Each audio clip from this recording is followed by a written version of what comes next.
Sébastien. Comme vous le savez, France Télévisions se mobilise pour la 2e édition de Cœur Outre-mer. C'est une semaine dédiée à nos territoires ultramarins. L'occasion de parler évidemment d'environnement, car ces territoires sont très menacés par le réchauffement climatique. Alors pour en parler, direction les Antilles avec la question, le problème, j'ai envie de dire, des algues brunes.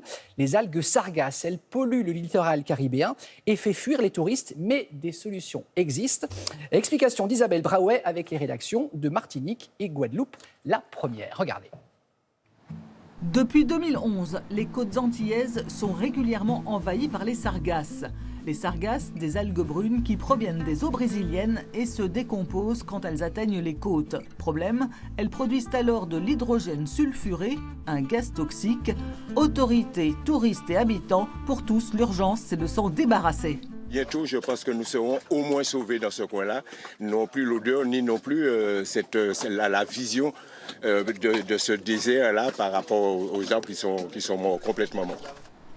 Les Antilles se mobilisent pour tenter d'endiguer le phénomène, mais les moyens sont jugés insuffisants. Certaines communes ne disposent que de pelles pour enlever ces algues brunes. Un seul outil, le Sargator, vorace des mers, est en service en Guadeloupe. Rien que pour nettoyer cette marina, il faudra 3 jours de travail. Au Robert, en Martinique, on installe des barrages. L'idée, c'est d'empêcher les algues de gagner le littoral. L'État nous demande de faire des barrages bloquants, c'est-à-dire que là on est bloqué en ce moment un peu sur ces sites. Et là c'est le premier barrage déviant que l'on fait sur cette zone de sable blanc et on voit que les algues glissent bien.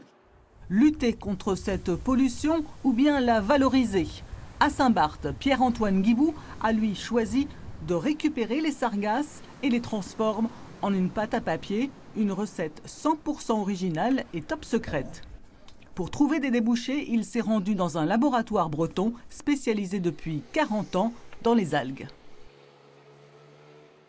On sait que cette pâte à sargasses, si on la compresse, si on lui met 10 bars de pression, on peut en faire une matière qui est aussi dense que le bois. Donc on peut imaginer plein de supports possibles en fonction des clients qui seront intéressés par l'achat de cette pâte. Algues comestibles, algues pour cosmétiques, alors pourquoi pas des sargasses transformées en emballage? Ce projet de valorisation s'inscrit parfaitement dans la tendance du recyclage des matières naturelles.